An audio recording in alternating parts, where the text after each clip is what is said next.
শিক্ষার্থীরা, আজকের আমাদের টপিক হচ্ছে ক্লজ অ্যান্ড সেন্টেন্স।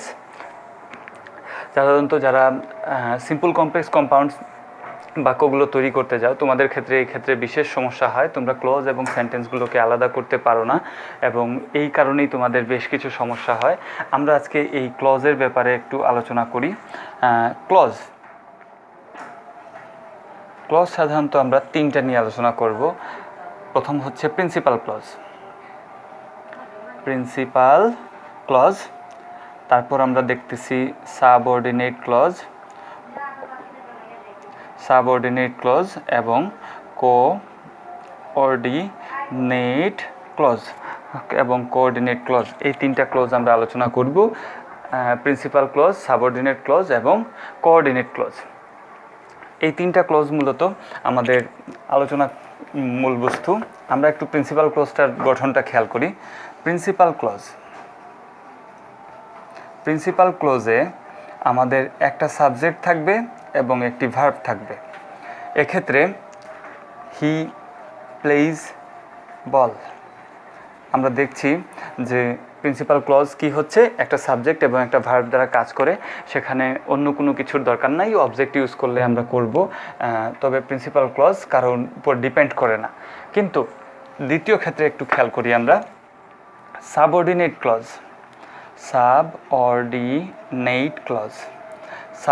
ক্লজে কি থাকছে? প্রথমেই একটা কনজাংশন থাকবে যার দ্বারা সে অন্য সেন্টেন্সের সাথে যুক্ত হবে, তারপর একটা সাবজেক্ট থাকবে, তারপর একটা ভার্ব থাকবে। তো এক্ষেত্রে conjunction subject plus verb plus object, আমরা এই জিনিসটা একটু খেয়াল করব। যেমন ধরো, ইফ ইউ কাম,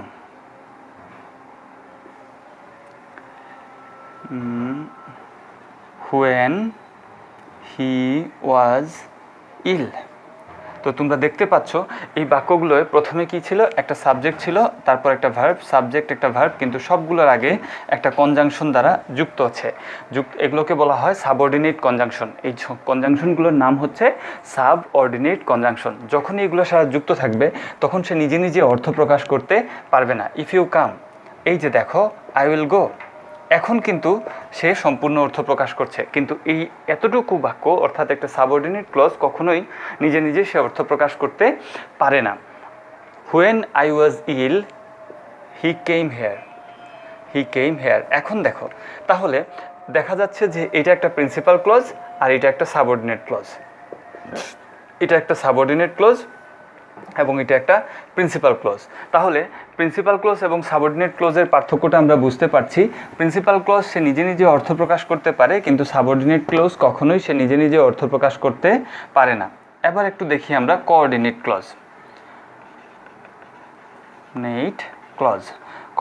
ক্লজ যদি আমরা একটু খেয়াল করি, তাহলে দেখব এই ধরনের দুইটি independent clause, and, or, but, এ ধরনের কনজাংশন দ্বারা যুক্ত থাকবে, কিন্তু এরা সম্পূর্ণ স্বাধীন, নিজের অর্থ নিজে প্রকাশ করতে সক্ষম তারা। যেমন ধরো, একদম সহজ একটা উদাহরণ যদি দেই, তাহলে আমরা বলবো ডু অর ডাই, করো নতুবা মরো, অর্থাৎ you do or you die.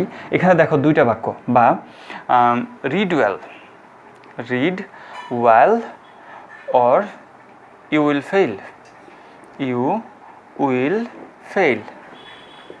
এক্ষেত্রে দেখো, পরিষ্কারভাবে আমরা দুটো বাক্য দেখছি যেটা অর দ্বারা যুক্ত আছে, অর্থাৎ দুটো স্বাধীনভাবে নিজস্ব অর্থ প্রকাশ করতে সক্ষম।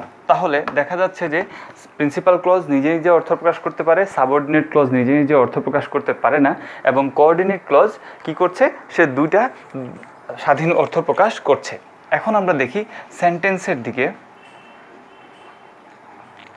সিম্পল বাক্য, যদি আমরা সিম্পল বাক্য চিন্তা করি, তাহলে সেখানে একটা সাবজেক্ট, একটা প্রিন্সিপাল ক্লজ থাকবে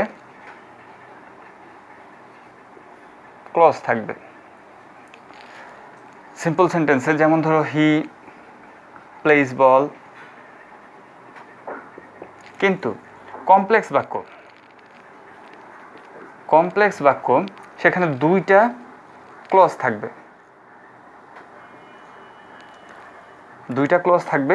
একটা প্রিন্সিপাল, একটা সাবঅর্ডিনেট। দুটো ক্লোজ থাকবে। এই দুটো ক্লোজ আমরা সহজেই দেখব যে কমপ্লেক্স সেন্টেন্সে দুটো ক্লোজ থাকবে। যেমন ধরো I saw him, I saw him, I saw him, I saw him when he was playing. এখানে দেখো একটা প্রিন্সিপাল ক্লজ, সে নিজে নিজে অর্থ প্রকাশ করতে পারছে, আর একটা নিজে নিজে অর্থ প্রকাশ করতে পারছে না। অর্থাৎ সাবঅর্ডিনেট ক্লজটা সামনেও থাকতে পারে, পিছনেও থাকতে পারে। যেমন ধরো if we play well, if we play well we can win। এখানে দেখো প্রথমেই সাবঅর্ডিনেট ক্লজ, পরে প্রিন্সিপাল ক্লজ। অর্থাৎ ক্লজ যে কোনোটা কখনো সামনে থাকতে পারে, কখনো পিছনে থাকতে পারে, এটার বাধ্যবাধকতা নেই। তবে কমপ্লেক্স সেন্টেন্সে অবশ্যই একটা সাবঅর্ডিনেট ক্লজ থাকতে হবে। এখন আমরা চলে যাই কম্পাউন্ড সেন্টেন্সে, যে আমরা কিভাবে কম্পাউন্ড সেন্টেন্সটা করতে পারবো বা চিনতে পারবো। কম্পাউন্ড সেন্টেন্সে দেখো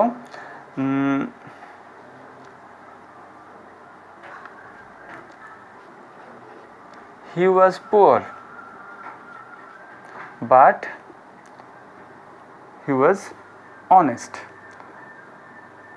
দেখো দুটো সম্পূর্ণ পৃথক বাক্য। he was poor, সে গরিব, কিন্তু সে সৎ। অর্থাৎ সে গরিব, সে সৎ। দুটো আলাদা আলাদা বাক্য যখন একসাথে দুটো প্রিন্সিপাল ক্লজের মতোই তারা নিজে নিজে অর্থ প্রকাশ করতে পারে, যখন and or but, either or neither নর এইসব বাক্য দ্বারা যুক্ত থাকবে, তখন আমরা সেগুলোকে বলবো কম্পাউন্ড সেন্টেন্স। তারপর যেমন ধরো I went there and found him।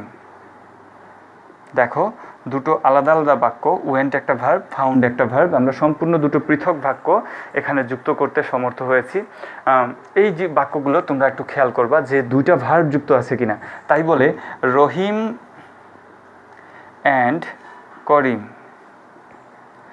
R friends, এটা কিন্তু সিম্পল বাক্য। কারণ দেখো এখানে দুইটা সাবজেক্ট যুক্ত হয়েছে, এটা দুটো ভার্ব যুক্ত হয়নি। সেক্ষেত্রে একটু খেয়াল রাখবা, এন্ড দেখলেই যে কম্পাউন্ড বাক্য হবে সে তেমন কিছু না। বাক্যগুলো তোমার গঠন খেয়াল করতে হবে যে কখন বাক্যগুলো কোন ফর্মে তৈরি আছে। তাহলে একটু দেখি আমরা যে আমরা সিম্পল কমপ্লেক্স কম্পাউন্ডে, সিম্পল কমপ্লেক্সে এবং কম্পাউন্ডে কি সমস্যাগুলো পড়ি। সিম্পল, আমাকে বাক্য বানাতে হবে একটা, সেটা যত লম্বাই হোক। কমপ্লেক্স, সেটাকে ভেঙে আমাকে করতে হবে দুইটা বাক্য। কম্পাউন্ডেও আমাকে দুইটা বাক্য, স্বাধীন বাক্য তৈরি করতে হবে। এই জিনিসটা আমাদের মাথায় যতক্ষণ থাকবে ততক্ষণ আমাদের সহজ হয়ে যাবে সেন্টেন্সগুলো তৈরি করা, অর্থাৎ একটাকে ভেঙে বা দুইটা করা। অনেকেই মনে করেন, যেমন ধরো while playing ball I saw him।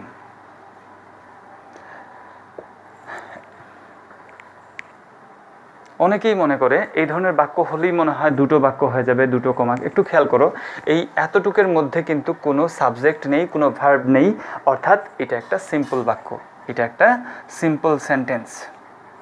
তো এই বাক্যটাকে যখন আমি করব, যেমন ধরো when I was playing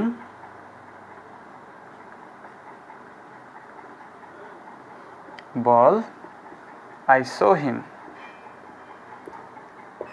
এক্ষেত্রে দেখো দুইটা বাক্য আলাদা, এই যে একটা সাবজেক্ট ভার্ব, এই যে একটা সাবজেক্ট ভার্ব।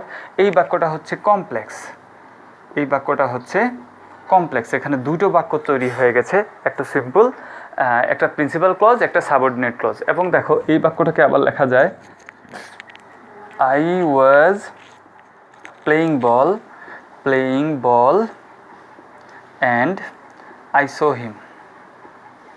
দেখো দুটো স্বাধীনভাবে অর্থ প্রকাশ করতে পারছে আলাদা আলাদাভাবে, সুতরাং এটা কম্পাউন্ড বাক্য।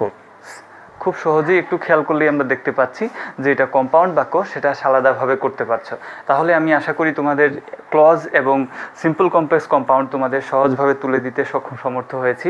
শিক্ষার্থীরা তোমরা বাসায় আরেকটু ভালোভাবে প্র্যাকটিস করবা এবং এই জিনিসগুলো নিয়ে একটু চেষ্টা করে প্রথমে ট্রান্সফরমেশন করার আগে বাক্যগুলোকে যদি আমরা একটু স্বাধীনভাবে বা সহজভাবে দেখে ফেলতে পারি, আমার মনে হয় আমরা খুব সহজেই এই বাক্যগুলোকে করে ফেলতে পারবো।